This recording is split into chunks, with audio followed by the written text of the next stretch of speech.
Hi hello నమస్తే అండి. నేను ఇప్పుడు మీకు వెంకటేశ్వర స్వామి టెంపుల్ కోయంబేడులో ఉన్న టెంపుల్ చూపించబోతున్నాను. అదో చూడండి, ధ్వజస్తంభం ఇలా ఎంటర్ అవుతాం అనమాట.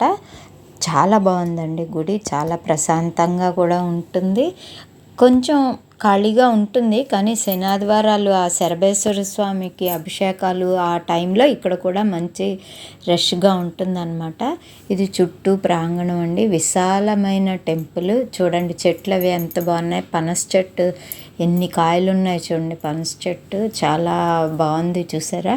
ఆహ్లాదకరంగా ఉంటుందండి, రావాలనిపిస్తుంది పదే పదే.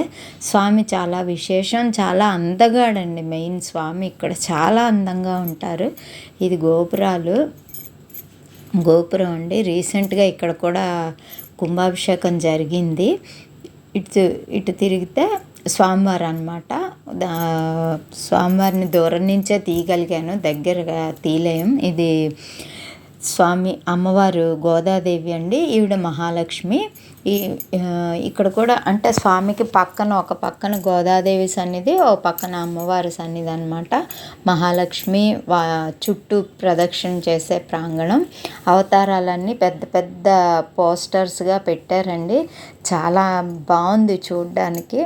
అమ్మవారు ఒక్కొక్క రూపము ఎంత అందంగా, పెయింటింగ్స్ అనమాట. ఇవి పెయింటింగ్స్ లాగా ఆయిల్ పెయింటింగ్స్ చేసి తగ్గ శ్లోకాలు అంటే అవి తమిళ్లో ఉన్నాయి చదివేవి, కానీ అవి మట్టుకే తీసాను అనమాట. ఎందుకంటే మనకు తమిళ్ చదవటం రాదు కదండి, మాట్లాడడం అయితే నాకు వస్తుంది, చదవటం రాయటం రాదనమాట.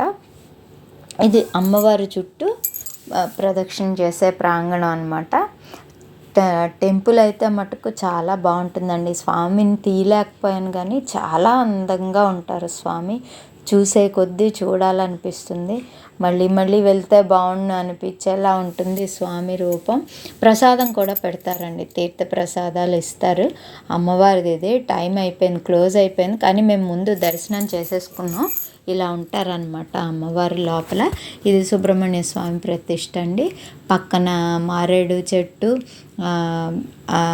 బిల్వ వృక్షం ఉంటుంది, ఆ పక్కన ఔదంబర వృక్షం. ఇది గోపురం మీద శ్రీరంగనాథుడు. ఇదండి ఈ టెంపుల్ విషయం.